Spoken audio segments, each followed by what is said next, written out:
Can I drink coffee every day and still follow Ayurveda? I really understand this question because I love coffee too. And I have some good news and some not so good news for all of us coffee fanatics out there. Of course, you can drink coffee every day, but it doesn't mean it's going to be the most balancing for your constitution.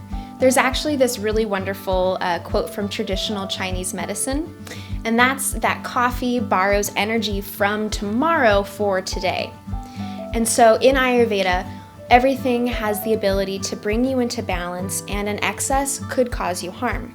So you really want to look at the qualities and the taste of coffee. Let's break it down. All right, so coffee is bitter, astringent, and pungent, and that means it's going to have heating and drying qualities.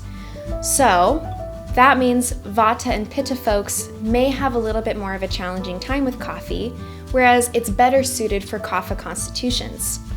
That also means that Kapha season is a good time to drink coffee. Yay! And that time of year is going to be late winter into early spring.